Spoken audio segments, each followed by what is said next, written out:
Hey everyone, Lone Wolf Jedi here with my first movie review in a while. And the last one I did was 7 pounds, but this is a new one. This one is going to be on Race to Witch Mountain. Now, before I go on here, I feel I have to say this. Race to Witch Mountain is a movie released by Walt Disney Pictures, is the property of Walt Disney Incorporated, or whatever name they go by now. I think it's Disney Worldwide Services. I don't really know, like I said.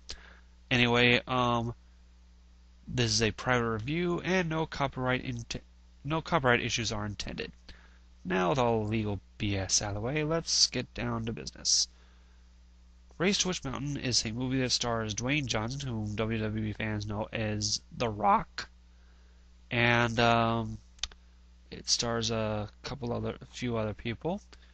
It stars, Dwayne The Rock Johnson plays Jack Bruno, a Las Vegas cab driver who picks up a couple of kids who are actually aliens.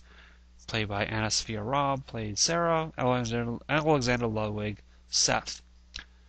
Um, Throughout the journey, they end up meeting up with Dr. Alex. Can't remember the last name, but the actress who plays her is Carlo Gugino. My apologies if I may have mispronounced the name. I don't really know how to pronounce it. Um, During this whole time, a government agency is actually tracking them. Ciaran Hinds is the head of that group. Okay, now I'm gonna do both characters introduction and all that here, as well as the whole story of the movie. Well, Jack ends up there's some kind of big UFO convention going on in Las Vegas, and he ends up picking up a bunch of people, then going home, taking care of his business at home, and then in the morning he runs across a couple of people that are with this guy, former employer of his. He ends up beating them up and goes back in his cab, and the kids are in the cab. The kids offer him a whole bunch of money, $15,000 to be exact, to take them to a location that's way out in the middle of nowhere. It's a rundown shack, and inside is, actually, underneath the shack is a special room which has what the kids are looking for. By the way, the kids actually are from another. They came from another planet because their planet is dying, and Earth has a thing that contains the item that can save their planet, according to their parents who are researchers. But the government actually had other plans. The government actually wanted to invade Earth, kill everyone, take over the planet. Simple enough. Yeah, right. I don't think so. Anyway, continuing on here. During this whole time, they are actually being trailed by an assassin known as a Siphon. Um, in the scene in the rundown house that they go in, uh, Jack ends up going to them, telling them, "Hey, you guys overpaid," and because it was like a 500 some odd percent tip. I wouldn't mind taking it, to tell you the truth, but that's the character that he was playing. Anyway, they end up going into the room. They end up finding a secret passage to the room down below through a refrigerator, which is probably one of my favorite. Which is probably my favorite part of the movie right there. Is when they they end up activating the secret passageway, and Jack quotes the line, "Don't go in the pimped up fridge, Jack," and they ends up following them down below. They're attacked by the Siphon. They get away. The Siphon chases them, Siphon ends up crashing his ship into a train, and he barely survives. Um, the government ends up going after them.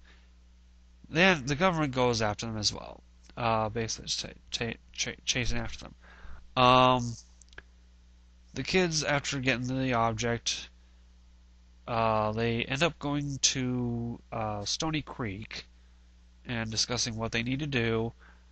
While they're being, while they're there, the waitress Tina, who is played by one of the original kids, Kim Richards, who played Tia in the original 1975 film. Um,